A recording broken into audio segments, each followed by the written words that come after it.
Rahasia hidup beruntung. Untuk hidup yang beruntung, kamu harus merasa beruntung. Loh kok gitu? Kok sesimpel itu? Ini nggak simpel sebenarnya. Kita sering mendengar, barang siapa bersyukur akan ditambahkan nikmatnya.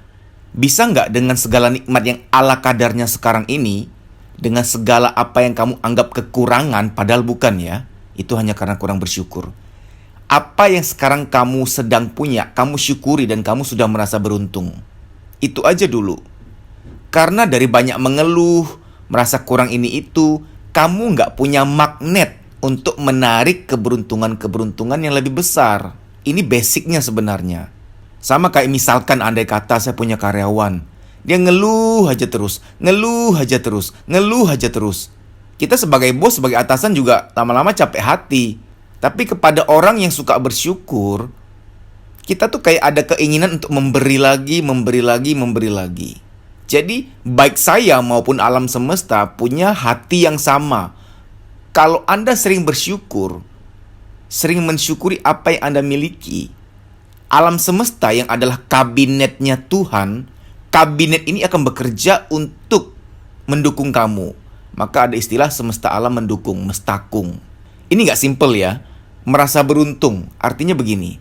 Tidak hanya kata-kata adalah doa, pikiran pun adalah doa. Dan yang lebih dahsyat, perasaan pun adalah doa. Bila engkau merasa sial, ya udah mohon maaf, sial. Bila engkau merasa beruntung, ya akan beruntung. Perasaanmu adalah doa. Alam rasa itu punya vibrasi, punya frekuensi keluar. Mohon maaf, orang yang merasa bahwa hidupnya sudah buntu, ya udah buntu. Segala penglihatannya, penciumannya, pendengarannya jadi terbatasi. Dia nggak bisa mencium harum-harum yang seharusnya harum. Dia nggak bisa mendengar baik-baik yang harusnya baik. Dia nggak bisa melihat jauh yang harusnya dia bisa lihat visi ke depan. Karena perasaannya sudah buntu, semuanya ikutan buntu. Segala indera kita, tajam atau tidak tajam, jelas atau tidak jelas dalam mengindrai dunia, mengindrai kesempatan, itu tergantung dari perasaan kita. Sama seperti gini dalam dunia percintaan. Kalau kita udah cinta sama seseorang, wah, kita kalau lihat dia cantik banget, dia ganteng banget. Dia kalau masak apa, walaupun baunya amit-amit oleh orang lain, bagi kita harum banget. Itu kalau dia bikin sop, kita cobain 1 sendok supnya, itu udah kayak air surgawi. Ngerti ya maksud saya? Segala indera kita jadi begitu tajam, begitu peka, yang sangat-sangat positif dalam mempersepsikannya. Kalau Anda mencintai hidupmu, mensyukuri hidupmu, segala hal jadi nikmat. Siapa bilang untuk merasa beruntung harus makan yang mahal-mahal, pecel arwana, sop ketek ular, pepes dengkul komodo? Nggak perlu yang gitu-gitu. Saya pribadi ya, cukup makan tahu kuah kecap. Itu enaknya luar biasa, minta ampun. Karena saya pribadi dibesarkan oleh warteg. 4 tahun saya kuliah, setiap hari makan warteg. Jadi bagi saya itu nikmat sekali. Nikmat sekali. Indra saya, indra perasa saya, menganggap tahu kuah kecap itu nikmat, adalah tanda petik surganya saya. Tanda petik ya, maksudnya itu adalah salah satu sumber bahagia saya. Kenapa kok indra perasa saya sampai sedemikian rupa merasakannya? Karena saya mencintai. Saya sudah belajar mencintai itu, belajar mencintai tahu sudah sejak lama. Kalau kita cinta, kita merasa beruntung atas apa yang kita miliki. Nah sekarang kebalikannya ya. Kalau kamu udah gak suka sama seseorang, kalau kamu sudah maaf, sudah benci sama seseorang, dia mau sebaik apapun, dia mau sebaik apapun sama kamu, dia mau berbuat baik sebaik apapun sama kamu, percuma. Udah gelap aja. Kamu lihat dia tuh tetap jahat, percuma dia berbuat baik. Udah gelap aja. Kenapa? Karena rasa itu penting. Begitu kamu nggak suka, ya udah. Nah sekarang persoalannya, tanpa kamu sadari, kamu nggak suka pada hidupmu sendiri. Kalau kamu udah nggak suka sama hidupmu sendiri, semua terasa nggak enak gitu loh. Kalau kamu kurang mensyukuri hidup kamu, mensyukuri diri kamu ini, diri kamu, apa yakin suatu saat andai kata datang kekayaan, kamu benar-benar bisa bahagia? Belum tentu. Anggaplah suatu saat kamu kaya raya, tapi pada posisi kamu masih belum menyayangi diri, kurang mensyukuri diri, kurang merasa berarti atas dirimu sendiri. Yakin kamu bisa bahagia dengan segala kekayaan yang akan datang itu? Belum tentu. Orang yang kurang menyayangi, kurang mensyukuri dirinya, dia dititipkan kekayaan kayak apapun itu fana. Hilang gitu-gitu aja. Orang kalau nggak bahagia untuk dirinya sendiri, uang yang mampir ya itu, asal lewat doang. Makanya ada orang yang gajian, nggak tahu juntrungannya, tahu-tahu udah habis aja. Orang kalau nggak happy ya uangnya ya nggak jelas. Beli ini, beli itu, sampai-sampai kadang-kadang nggak ngeh. Kok tahu-tahu udah habis ya. Karena dasarnya kamu nggak bahagia. Tapi orang yang sudah cukup bahagia, sudah cukup bersyukur, cenderung hemat. Orang yang sudah bahagia, dia tuh nggak yang makan-makan nggak jelas, belanja-belanja nggak jelas. Makan-makan itu tidak salah. Belanja-belanja itu tidak salah. Tapi kalau makan-makan nggak jelas, belanja-belanja nggak jelas, itu salah. Makan-makan nggak jelas tuh gini. Kalau makan tuh, kok kayak masih lapar ya, pengen makan lagi. Sampai akhirnya obesitas. Karena tanpa sadar, di batinnya ada bolong ketidakbahagiaan. Yang oleh alam bawah sadar terjadi mekanisme berusaha ditutup-tutupi bolong itu dengan memasukkan sesuatu ke perut. Nggak kenyang-kenyang. Padahal yang harus dimasukkan ke hati adalah syukur dan apresiasi atas diri dan apa yang dimiliki. Belanja-belanja nggak jelas. Di ruang hati tuh bolong-bolong. Ada ruang-ruang hati yang kosong. Karena kurang bersyukur. Ada luka batin misalkan. Kurang memaafkan diri, kurang memaafkan orang lain. Sehingga tanpa sadar, ada mekanisme alam bawah sadarnya untuk belanja-belanja, mengisi kantong belanjaan, mengisi lemari, mengisi rumah. Yang sebenarnya yang harus diisi adalah ruang-ruang hatinya yang kosong itu. Seseorang akan boros dalam menggunakan uang kalau dia belum bebenah soal hatinya. Makanya pemulihan jiwa itu sangat penting. Terapi-terapi psikologis itu sangat penting. Supaya kalau itu sudah beres, jiwa sudah sembuh, sudah healing, Anda akan hemat gitu loh. Hidup tuh tenang, nggak yang pengeluaran yang nggak jelas gitu. Kalau Anda ingin hidup beruntung, rahasia hidup beruntung adalah bermula dari merasa beruntung. Banyak-banyak bersyukur sekarang. Saya tidak menjanjikan dengan tips ini nanti Anda akan kaya raya. Karena takaran beruntung bukan kaya raya, bukan seberapa banyak materi yang akan singgah dalam hidup Anda. Definisi beruntung adalah ketika Anda merasa sangat berkelimpahan atas apa yang sekarang Anda miliki. Mampu nggak? Yang oleh orang lain, takaran orang lain, yang Anda miliki sekarang tuh standar. Tapi oleh diri Anda, bersyukur banget ya. Enak ya, untung ya. Beruntung. Saya teringat dengan kata-kata orang, untung yang kena hanya itu, ini nggak kena. Misalkan nih ada orang yang kepleset jatuh, dia sakit di bagian tertentu di tubuhnya. Dia masih bisa ngomong, untung ini nggak kena, untung itu nggak kena. Ini sifat orang yang akan beruntung hidupnya, karena dia selalu, untung nggak kena ini, untung begini, untung begitu. Ini contoh ya, ini hanya guyon ya, jangan terlalu diambil hati. Ada seseorang lagi jalan nih, dia lihat tuh, di bawah tuh ada kayak hitam-hitam gitu loh. Kayaknya sih kotoran sapi menurut dia, tapi dia nggak yakin, dia orangnya penasaran, dia orangnya kritis. Dia agak jongkok, dia coel sedikit pakai jarinya, dia cium. Ini apa ya? Bisa jadi kotoran sapi, bisa jadi enggak. Tapi dia tipe yang penasaran. Dia coba jilat. Ya ampun, ternyata benar kotoran sapi. Untung nggak keinjek ya. Bro kakak. Cuma bercandaan ya, tapi ilustrasi ini tuh cuma menggambarkan kayaknya orang ini memang, mohon maaf, aneh gitu. Sampai dicoel, sampai dijilat, aneh. Gak masuk akal, konyol. Masih bisa berkata, untung gak keinjek. Tuh bayangkan.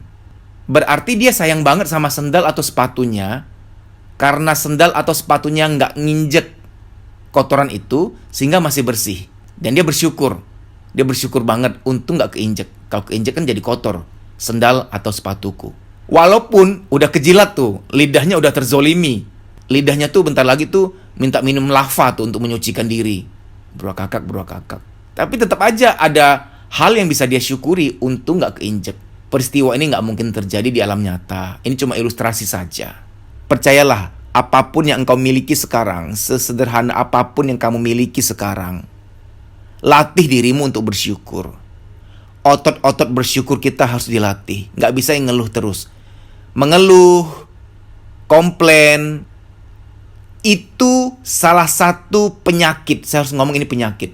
Kalau saya nggak ngomongin penyakit, kamu nggak akan anggap serius. Ngeluh aja terus. Ini penyakit loh. Penyakit mental. Yang kalau kamu tidak segera kendalikan, akan merembet kemana-mana. Coba deh bersyukur. Bersyukur deh. Saya berikan contoh ya, bahwa bersyukur bisa menarik keajaiban. Bersyukur bisa menarik keberuntungan-keberuntungan berikutnya. Saya berikan contoh. Misalkan ya, kamu orang tua, kamu punya anak. Bulan lalu kamu pernah membelikan coklat untuk anakmu. Dia makan tuh, dia seneng banget. Makasih mama, makasih papa. Itu bulan lalu.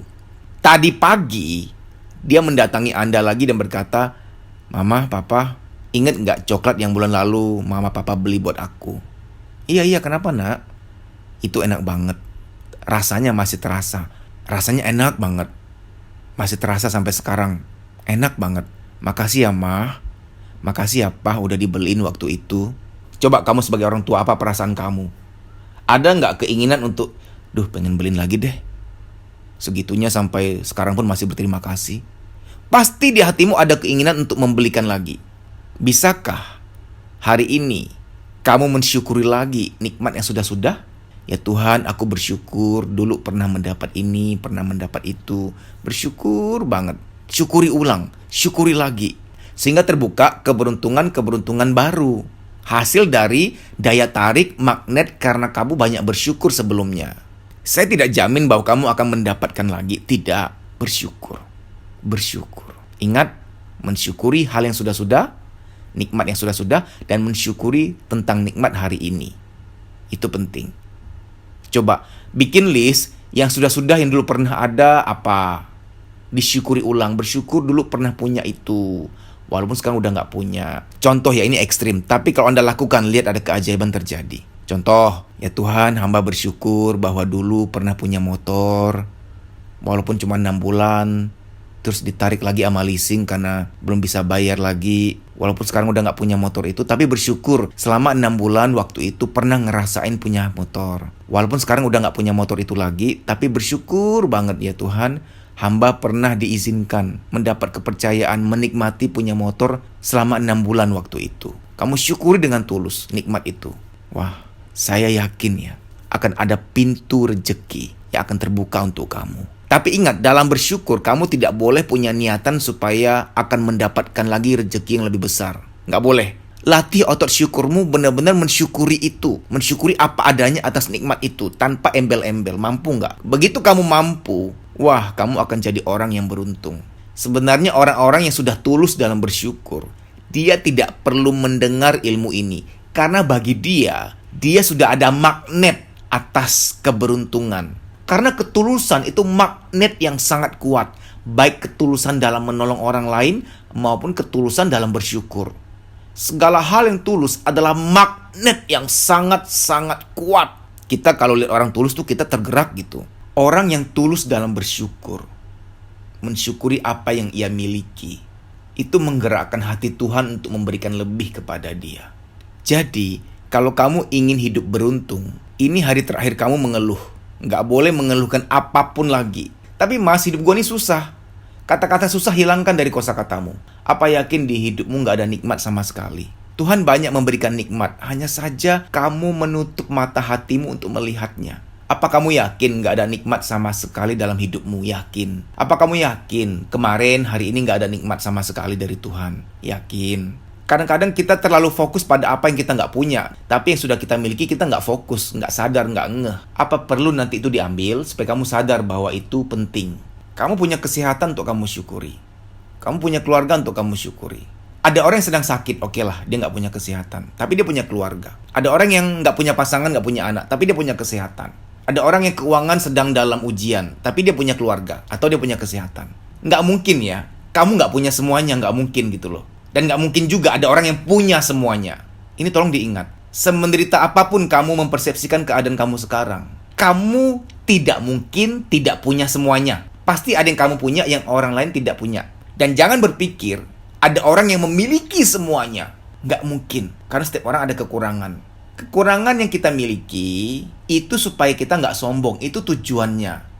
Kebayang nggak kamu punya semuanya? Oh sombong, bahaya. Nanti merasa nggak butuh Tuhan lagi. Jadi kamu harus tahu soal takdir ini. Tidak ada orang yang memiliki semuanya. tolong diingat baik-baik. Supaya kamu nggak halusinasi gitu loh. Kayaknya tetanggaku itu punya semuanya, hidupnya sempurna banget, komplit banget. Kamu tertipu oleh pikiranmu sendiri. Bersyukurlah, bersyukurlah. Hari ini tetap ada nikmat buat kamu. Paling nggak kamu masih bisa bernafas. Nafas itu nikmat sekali. Paling nggak kamu masih bisa makan hari ini. Itu suatu kenikmatan. Bikin jurnal syukurmu. Tulislah kebaikan-kebaikan, nikmat-nikmat yang kamu dapatkan selama ini. Ditulis, disyukuri ulang. Melatih, nggak yang bisa langsung bersyukur banget, nggak. Tapi dilatih. Bersyukur itu sebuah skill yang harus dilatih. Sama seperti melatih diri mengendarai mobil, harus dilatih. Harus ada jam terbang. Memasak juga, harus ada jam terbang. Perbanyak jam terbang bersyukurmu. Sampai di titik yang kamu bisa bersyukur dengan nikmatnya tanpa embel-embel untuk mendapatkan keberuntungan atau keajaiban. Bersyukurmu sudah otomatis, sudah natural. Nikmat banget. Bersyukur banget hari ini masih bisa megang duit seberapapun itu. Yang penting masih ada duit. Bersyukur banget di rumah nih masih ada kursi, masih ada piring, di kamar masih ada bantal. Bersyukur banget masih ada sampo, odol, sabun. Bersyukur banget. Perabotan-perabotan rumahmu masihkah engkau syukuri? Bersyukurlah untuk hal sekecil apapun. Ketika kamu mensyukuri nikmat-nikmat kecil, wah, luar biasa. Barang siapa mengindahkan nikmat-nikmat kecil, berarti kan hatinya indah tuh. Nah, hati kalau sudah indah, itu adalah magnet atas keindahan-keindahan yang lain. Demikian ya, dimudahkanlah syukurmu, dimudahkan bahagiamu, datanglah banyak keberuntungan. Amin. Kamu bisa follow Instagram saya, deddysusanto.pj_official. Di story itu ada jadwal training, silahkan dicek. Kalau kotamu termasuk di jadwal, WA nama peserta ke nomor panitia tersebut di kota itu untuk mendaftar. Mas, aku nggak mau ikut training. Ya gimana dong? Kita kan mau membaik nih, mau meningkatkan kualitas hidup. Karena jangan-jangan luka-luka batin itulah yang membatasi, menghambat mental kita untuk maju. Sehingga mengalami yang namanya menunda pekerjaan, ragu ngambil keputusan, minder, mood swing, tidak sekreatif dulu lagi, negative thinking, susah tidur, badan gampang capek, ada nyeri-nyeri nggak jelas di pundak, di perut, di dada, di kepala, dan lain-lain sebagainya, psikosomatik. Psikosomatik adalah, psiko itu jiwa, soma itu badan. Psikosomatik artinya, ada beban-beban di jiwa, baik yang terpendam maupun yang disadari, ketika secara akumulatif sudah penuh, dia nitip taruh beban di badan. Ada yang nitip taruh beban di kepala, jadilah migrain, rambut rontok, pelupa, insomnia, pikun dini, dan lain-lain sebagainya. Kalau ketombe karena salah sampo ya, beda jurusan itu. Beruah kakak. Ada orang yang ketika jiwanya sudah penuh, jiwanya itu nitip taruh beban di perut. Jadilah mah, nyeri head berlebihan, nafsu makan tinggi, nafsu makan rendah, dan lain-lain sebagainya. Saya nggak mau sebut nama-nama penyakit lain yang wah ya. Tidak baik menyebut nama-nama penyakit seperti itu karena dapat mensugesti. Saya sebutkan hanya gejala-gejala kesehatan yang sering dialami oleh kita semua, yang ringan-ringan. Time doesn't heal. Waktu tidak menyembuhkan. Kita perlu berusaha untuk memulihkan diri kita. Ada doa, ada usaha. Harus seimbang. Kalau ternyata setelah kamu lihat jadwal di Instagram saya, tidak ada kotamu terdaftar di situ, apa boleh buat kamu ikut training secara pribadi. Ini coaching pribadi. Nanti via WA call dengan saya. Tapi harus daftar dulu. Nah, daftarnya agak beda. DM, Instagram, kuliah psikologi. Daftar di situ DM dulu.